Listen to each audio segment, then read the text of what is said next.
Hello friends, morning everyone. మీరందరూ RTV survey చూసే ఉంటారు. రవి ప్రకాష్ గారు రీఎంట్రీ ఇచ్చారు సర్వేతో. ఆ సర్వే చూసిన తర్వాత నా అబ్జర్వేషన్స్ మీతో షేర్ చేసుకుందాం అనుకుని లాక్ చేస్తున్నాను. నేను మొట్టమొదటి ఈ సర్వేలో గమనించింది ఏంటంటే శాంప్లింగ్. మనకు శాంప్లింగ్ డీటెయిల్స్ ఏ విధమైనటువంటి శాంప్లింగ్ డీటెయిల్స్ ఇవ్వలేదు. శాంప్లింగ్ ఎందుకు ఇంపార్టెంట్ అంటున్నానంటే ప్రతి సర్వేకి ఇచ్చే ముందు ఫస్ట్ మనకి చెప్పాల్సిందే శాంప్లింగ్ చెప్తారు. ఎంతమందిని ఇంటర్వ్యూ చేశారు, ఎంత ఏ ఏజ్ గ్రూప్లో చేశారు, అందులో మగవాళ్ళు ఎంతమంది, ఆడవాళ్ళు ఎంతమంది, రూరల్లో ఎంతమంది, అర్బన్లో ఎంతమంది, యంగ్స్టర్స్ ఎంతమంది, 60+ ఎంతమంది అన్న డీటెయిల్స్ ఏ విధమైనటువంటి డీటెయిల్స్ ఇవ్వలేదు. ఆ శాంప్లింగ్ ఎలా తీసుకున్నారో అన్న తెలియకుండా మనం ఈ సర్వేని అక్యురసీని మనము ప్రెడిక్ట్ చేయలేము కరెక్ట్గా. So lack of sampling is one aspect I noticed. Second one వచ్చి mode of survey. Mode of సర్వేలో ఇన్ పర్సన్ వెళ్ళి చేశారా లేకపోతే ఆన్లైన్లో చేశారా అన్నది కూడా ఇంపార్టెంట్. వైఎస్ఆర్సీపీకి బలం ఉన్నది రూరల్ బెల్ట్లో. మరి అట్లాంటి రూరల్ బెల్ట్లో ఆన్లైన్ సర్వే చేస్తే అందరికీ ఆ యాక్సెస్ ఉందో లేదో కూడా మనకు సరిగ్గా తెలియదు. సో అందుకే ఆన్లైన్లో ఏ విధమైనటువంటి సర్వే చేశారన్నది కూడా మనకి క్లియర్గా దాంట్లో ఆన్లైన్ సర్వేలో మనకు 100% అక్యురసీ వస్తుందని చెప్పలేము. అంతేకాకుండా ఆన్లైన్ సర్వేలో మనకి చాలా విషయాలు మనకు తెలియవు. ఏజ్ గ్రూప్ తెలియదు, డెమోగ్రాఫిక్స్ తెలియవు, చాలా మనకు తెలియవు. తర్వాత వచ్చేసి ఇన్ పర్సన్ వెళ్ళి చేశారన్న విషయం దాని గురించి మళ్ళీ మాట్లాడదాం. తర్వాత మూడో విషయం వచ్చి డేట్ ఎందుకు ఇంపార్టెంట్ అంటున్నానంటే మేనిఫెస్టో రీసెంట్గా రిలీజ్ చేశారు రెండు పార్టీలు. మేనిఫెస్టో రిలీజ్ చేసిన తర్వాత చేశారా, మేనిఫెస్టో రిలీజ్ చేయకముందు చేశారా అన్నది కూడా చాలా ఇంపార్టెంట్. ఎందుకంటే నాకు తెలిసినంత వరకు మేనిఫెస్టో వైఎస్ఆర్సీపీ రిలీజ్ చేసిన తర్వాత తెలుగుదేశం పార్టీ కూటమి రిలీజ్ చేసేటప్పుడు బీజేపీ దానికి అనుకూలంగా లేకపోవడం చాలా నెగిటివ్ వేవ్స్ పంపించింది. సో అందుకే ఇది కూటమి మీద ఇంపాక్ట్ చూపించే అంశం. అందుకే ఈ డేట్ కూడా వెరీ ఇంపార్టెంట్. మేనిఫెస్టో ముందు చేశారా, మేనిఫెస్టో తర్వాత చేశారా అని. తర్వాత డేట్ ఇంకో విషయానికి ఎందుకు ఇంపార్టెంట్ అంటే దాదాపు పెన్షనర్స్ కూడా మనకు 66 లక్షల మంది పెన్షనర్స్ ఉన్నారు.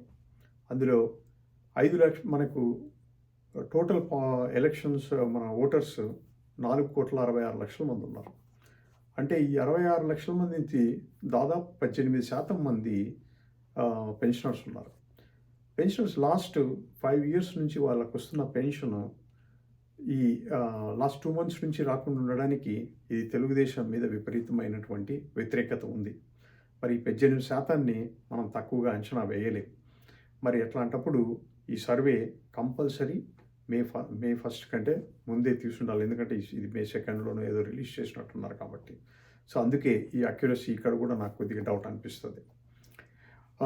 మరో విషయం ఏంటంటే క్వశ్చన్స్. ఈ సర్వేలో క్వశ్చన్స్ ఏం అడిగారో అన్న విషయం మీద కూడా క్లారిటీ లేదు. ఈ సర్వే క్వశ్చన్స్లో ఎమ్మెల్యే మీద క్వశ్చన్స్ అడిగారా,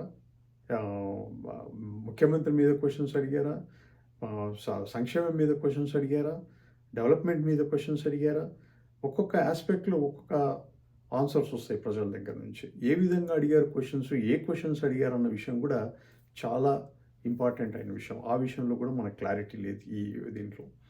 తర్వాత అన్నిటికంటే ముఖ్యమైనది కాన్స్టిట్యుయెన్సీస్. ప్రతి కాన్స్టిట్యుయెన్సీస్లో ఎవరు విన్ అవుతారు, ఎవరు లూజ్ అవుతారు అని చెప్పారు. అంటే ఇది వెరీ ఇంట్రెస్టింగ్. ఎందుకు అంటున్నానంటే అది చెప్పాలి అనుకుంటే మనము ఒక్కసారి ఎంతమంది శాంప్లింగ్ చేయాలనేది చెప్తాను మీకు. 4,66,00,000 మంది మనకుంటే మనము 10,000 మందికి ఒక్కరి చొప్పున తీసుకున్న 4,500 మందిని మనము ఇంటర్వ్యూ చేయాలి. అంటే అప్పుడు కూడా మనం కేవలం 25 మంది మాత్రమే ఒక్కొక్క కాన్స్టిట్యుయెన్సీలో ఇంటర్వ్యూ చేయగలం. అంటే 25 మందితో మనం నిజంగా ఆ కాన్స్టిట్యుయెన్సీలో ఎవరు విన్ అవుతారు, ఎవరు లూజ్ అవుతారని చెప్పగలమా? అది highly accuracy very doubtful unless minimum 50 to 100 చేసే తప్ప. మరి మినిమం 50 to 100 చేయాలి అంటే 10,000 శాంప్లింగ్స్ చేయాలి. 10,000 శాంప్లింగ్స్ చేసే నెట్వర్క్ ఆర్టీవీలో ఉంటుందని నేనైతే భావించటం లేదు. వాళ్ళు ఎవరినో ఒకరిని ఏజెన్సీని హైర్ చేసి ఉండాలి. ఏజెన్సీని హైర్ చేసింటే ఆ ఏజెన్సీ ఎవరు, దాని క్రెడిబిలిటీ కూడా మనకి చాలా ఇంపార్టెంట్. సో ఇవన్నీ మనము మొత్తం గమనిస్తే ఈ accuracy of RTV survey very doubtful అనిపిస్తుంది. మీ అభిప్రాయాలను కూడా కామెంట్స్లో పోస్ట్ చేయొచ్చు.